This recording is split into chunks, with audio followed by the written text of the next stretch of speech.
Okay, so Kuroko this week was really, really good, and for multiple reasons.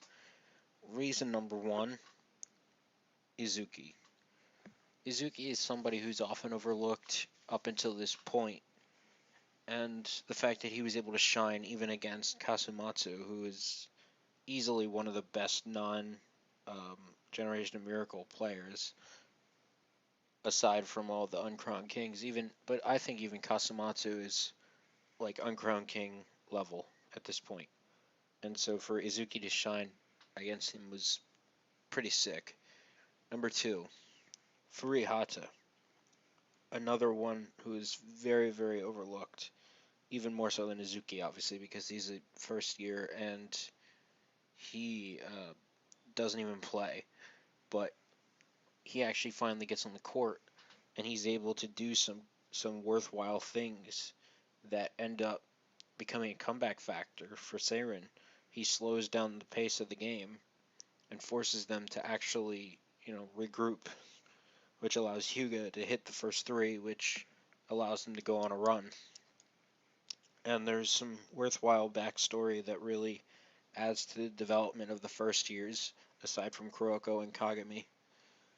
And it's really good. Really, really good. And there was just a nice hard fought battle between Kasumatsu and Izuki and all of them.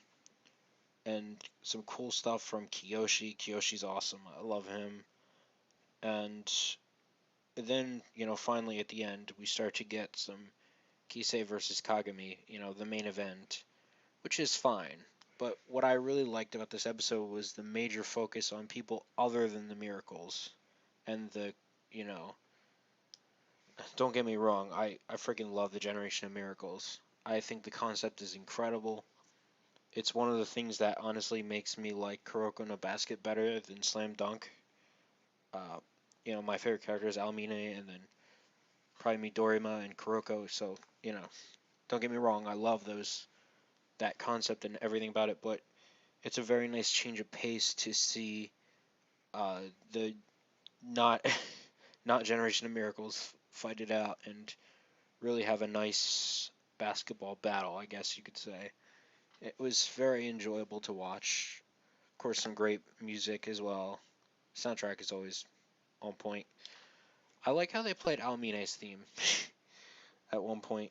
One of Almine has two themes in season 2 and season 3, and they played one of them during the match, not while he was talking about Destiny or any of that, which was also pretty interesting. His analysis there. Um, what else? Yeah, the main event, Kagami versus Kisei, and we see a little glimpse of Kisei. He grimaces when uh, Kagami blocks that one shot from him. You could see him grimace, and it's obviously in pain. And he obviously comments about, it's been rough doing the Generation Miracles perfect copy. So he did it for 3 minutes, and now he stops. And apparently he's saving it for the last 2 minutes, or so we're assuming at this point. But as Himuro points out, it's not just about the the time; it's about the momentum. Where Kisei has really given Kaijo that momentum in the beginning, but unfortunately for him, Rico had a very brilliant plan, which was to bring out Furi in order to slow down that pace and that momentum, which was a great plan, absolutely. And Furi Hata even got a freaking layup. He even scored, which was interesting and very cool. And the Eagle Spear was a very good um, move. It's a cool highlight of the episode where he's able to use the Eagle Eye to predict where he's going, and so he can pinpoint where to put his hand in order to block it from behind. And we've seen stuff like that with Kuroko in the very beginning, but it's not on the same level. Like Kuroko is looking at them, where Izuki is not even turning around, which makes it faster because he doesn't have to turn around. He just literally sticks his hand back, which is freaking awesome.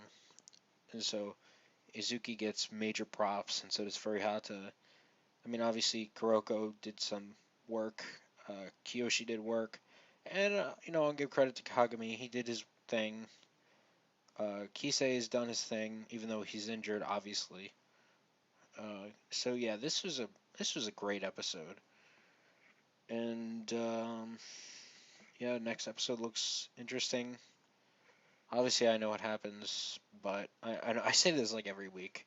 I know what happens, but it looks interesting by the preview.